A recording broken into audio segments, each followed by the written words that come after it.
বাদলনগর গ্রামের গফুর মিয়ার দুই যমজ মেয়ে নাদিয়া আর সাদিয়া দুই বোন উঠোনে খেলা করছিল। এদিকে তাদের বাবা মাঠ থেকে বাড়ি ফিরল।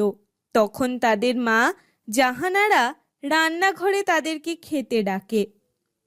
নাদিয়া, সাদিয়া, তোদের ডাকছি তো নাকি? তাড়াতাড়ি এসে খেয়ে নে, কত বেলা হয়েছে, সেই খেয়াল কি তোদের আছে নাকি? হ্যাঁ মা, আসছি, একটু দাঁড়াও, এই আমি আপুর এই দানটা ঠেকিয়ে দিয়েই আসছি গো। কিরে মা, তোদেরকে কখন থেকে খেতে ডাকছি, তোরা শুনছিস না? যা তাড়াতাড়ি গিয়ে খেতে বস, আমি আসছি হাত মুখ ধুয়ে, কেমন?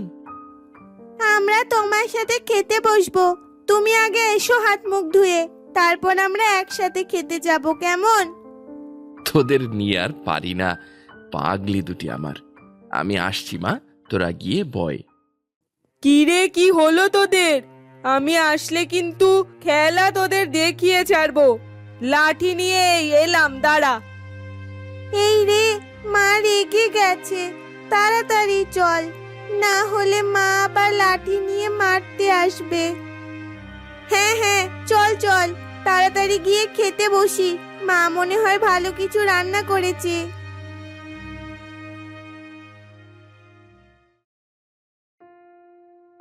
মা, কি রান্না করেছো এইটা? এই চুনো পুঁটি রোজ রোজ আমার একেবারেই ভালো লাগে না।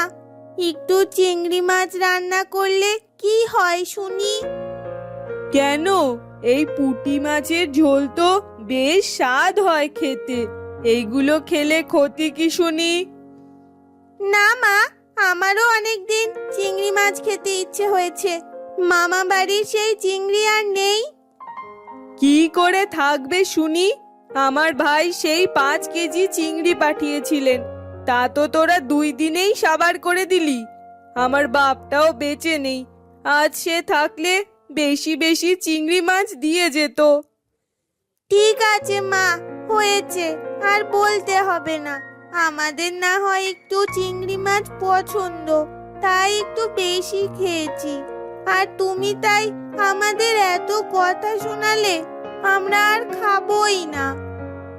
এই বলে দুই বোন ঘরে চলে যায়। এইটা তুমি কি করলা বউ? আমার আদরের মাইয়া দুইটারে এমন কইরা কেন বললা?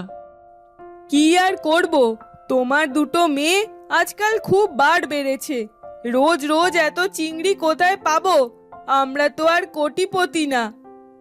একটা কাজ করি, মাইয়া দুইটার স্কুল ছুটি হইয়া গেছে, ওগর মামার বাড়িতে পাঠাই দেই, কদিন থাইকা আসুক, আর মন ভইরা হ্যাচারি থাইকা চিংড়ি খায় আসুক, কি বলো? আমার বাবা মাও বেঁচে নেই, আর আমার ভাবি তো বিশেষ একটা সুবিধার না, ওদের পাঠানো কি ঠিক হবে? আরে খামোখা চিন্তা করো না তো, ওরা বাচ্চা মানুষ, ওদেরকে অবশ্যই আদর করবে। আচ্ছা, তাহলে একটা কাজ করো, বাজার থেকে 1 হাঁড়ি মিষ্টি এনে দিও, আমি ওদের পাঠিয়ে দেব। আচ্ছা আচ্ছা, ঠিক আছে, তাই যাচ্ছি। গফুর মিয়া হাঁটতে হাঁটতে রান্নাঘর থেকে বেরিয়ে ঘরে গিয়ে বালিশের নিচ থেকে টাকার থলেটা কোমরে গোজে।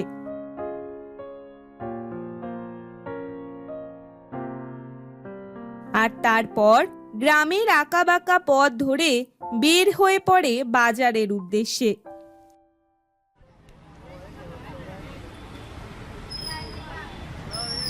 এই তো বাজারে চলে এসেছি, যাই মিষ্টির দোকানে যাই।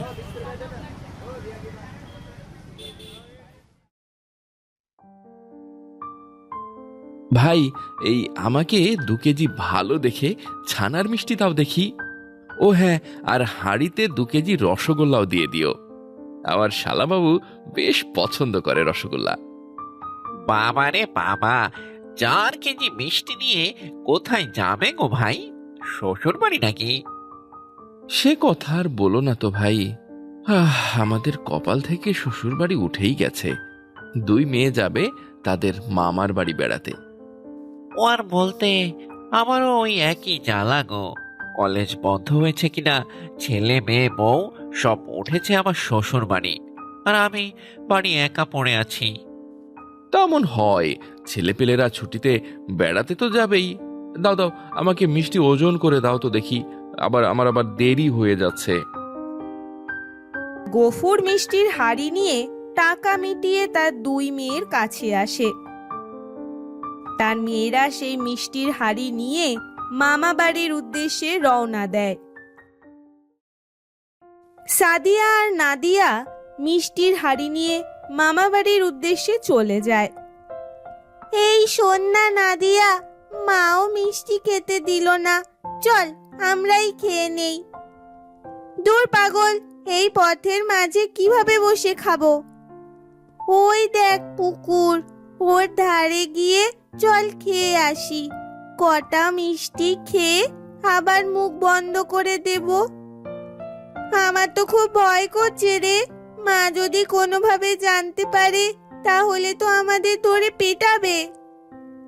এখানে মা কোত্থেকে আসবে শুনি? কেন, সত্যি কথা বল, তোর কি খেতে মন চাচ্ছে না? হ্যাঁ রে, খেতে তো মন চাচ্ছে, কিন্তু আমার যে ভয় করে। আচ্ছা ঠিক আছে, চল একটা করেই খাবো দুজনে। আচ্ছা ঠিক আছে।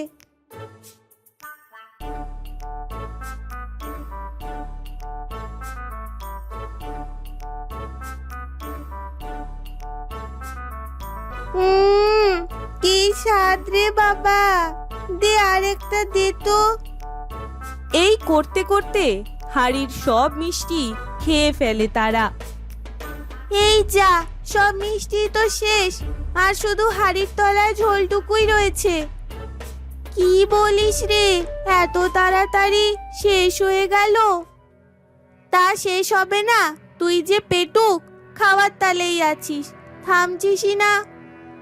হ্যাঁ হ্যাঁ, শুধু তো আমিই খেয়েছি, আর তুমি যত সাধু। ঝগড়া না করে তাড়াতাড়ি চল, অনেক দূর যেতে হবে, সন্ধে হয়ে যাবে যেতে যেতে। এরপরে তারা দুই বোন হাঁটতে হাঁটতে চলে যায় তাদের মামা বাড়িতে। তারা গিয়ে দেখে তাদের মামা আর মামি বারান্দাতেই বসে আছে। মামা, মামি, কেমন আছো তোমরা? এ কারা রে? এ তো দেখছি মনিরা চলে এসেছে। আয় আয় আয়, এসে বস এখানে। ভালোই হয়েছে তোরা এসেছিস, কাল পুকুর থেকে অনেক চিংড়ি মাছ ধরেছি। এসে গেছে ছোট রাক্ষসী দুইটা, আমার হাড় মাংস সব একেবারে চিবিয়ে খাবে এবারে। তোর বাবা মার কি খবর, তারা কেমন আছে? তারা ভালোই আছে। আরে মনিরা, এখানে এসে বস বস। আসতে কোনো অসুবিধা হয়নি তো? না মামা, অসুবিধা হবে কেন? এখান থেকে এখানে কোনো অসুবিধা হয়নি। নে রে, অনেক দূর থেকে এসেছিস, হাত মুখ ধুয়ে আয়, আমি ভাত বেড়ে দিচ্ছি, খেয়ে নে। মোশাররফ মিষ্টির হাড়ির পাতিল খুলে দেখে একটাও মিষ্টি নেই। বাবা বাবা, মনিরা তো খুব ভালো মিষ্টি এনেছিস, অনেক সুন্দর মিষ্টি। মিষ্টির ঝোল এনেছিস তো? ভালোই হবে, মুড়ি দিয়ে খাওয়া যাবে। মামার মুখে এমন কথা শুনে দুই বোন লজ্জায় ঘরে চলে যায়, আর লায়লা তাদের যাওয়ার পানে আর চোখে তাকিয়ে থাকে। কি গো, তোমার আবার কি হলো?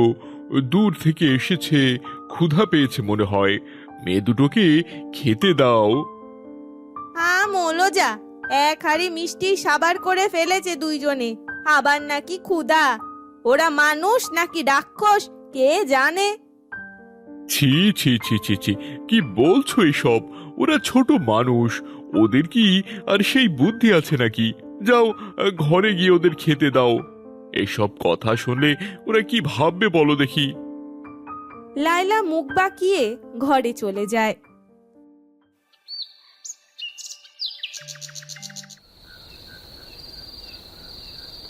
রাতের বেলা দুই বোন খেতে বসে।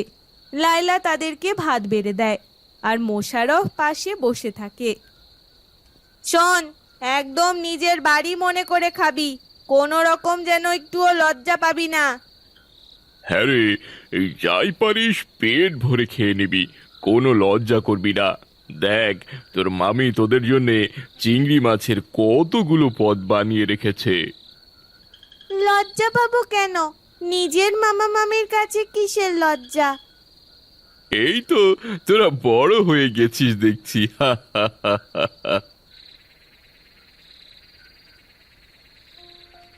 বাহ, মামির হাতের রান্না তো খুব সুন্দর। সত্যি অনেক সুন্দর হয়েছে রান্নাটা। সত্যি খুব সুন্দর হয়েছে, মনে হচ্ছে সারাদিন ধরে খেয়েই যাই। তোদের খেতে কে মানা করেছে? যত ইচ্ছা তত খাবি। খা খা, বাপের জন্মে তো এমন খাবার খাসনি তোরা, এখন খা। বলছি মামি, আর একটু ভাত দেওয়া যাবে? কি যে বলিস তোরা, তোদের জন্যই তো রান্না করেছি। তোরা খাবি না তো কারা খাবে? নে, এই নে।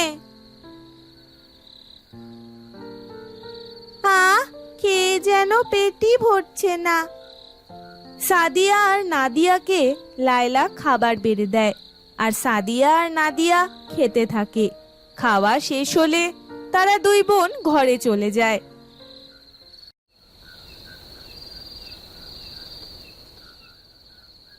বলছি, ওদের খাওয়াটা দেখেছো তুমি? হ্যাঁ গো, তা তো দেখলাম, তা কি করব? কি আর দেখলে বলো, ওদের খাবার ভাব দেখেছো? আমার রান্নাঘরে কিন্তু আর একটুও খাবার নেই। নিজেদের জন্য যা রেঁধেছিলাম তা ওদেরকে দিয়ে দিলাম, একেবারে সব খেয়ে নিল। থাক, ওভাবে বলতে নেই, ওরা শুনলে কষ্ট পাবে। এই জন্যই তো ওদের সামনে বললাম না। বলছি, ওরা কি পেটুকের পেটুক, নাকি ওদের রাক্ষসে ভর করেছে গো? নইলে এইভাবে কেউ খাবার খায়? ছি ছি ছি ছি, এই কি বলো তুমি? এই সব চুপ থাকো, এই মেয়েগুলো শুনতে পাবে আবার। কেন? আমি কেন চুপ করব শুনি? আমি তো ঠিকই বলছি। এ কথা বলে মোশাররফ পেছন ঘুরতেই দেখতে পায় সেখানে নাদিয়া আর সাদিয়া দাঁড়িয়ে আছে। এই কি রে, তোরা উম, এখানে ঘরে যাসনি এখনো? পানি খেতে এসেছি মামা। হ্যাঁ মামা, আমরা পানি খেতে এসে বুঝতে পারলাম আমরা রাক্ষসী। চিন্তা করবেন না মামি, এই শেষ আপনাদের বাড়িতে, এই শেষ। আর কোনোদিন আমরা আসবো না। তোরা ভুল বুঝিস না, তোর মামি এমনই। এটা আমার বাড়ি, তোদের যখন ইচ্ছা আসবি, যতদিন ইচ্ছা থাকবি। মা বলে মামির কোনো ছেলে মেয়ে নেই, তাই আমরা আসলে নাকি মামি খুব খুশি হয়, নিজের মেয়ের মতোই আদর করে।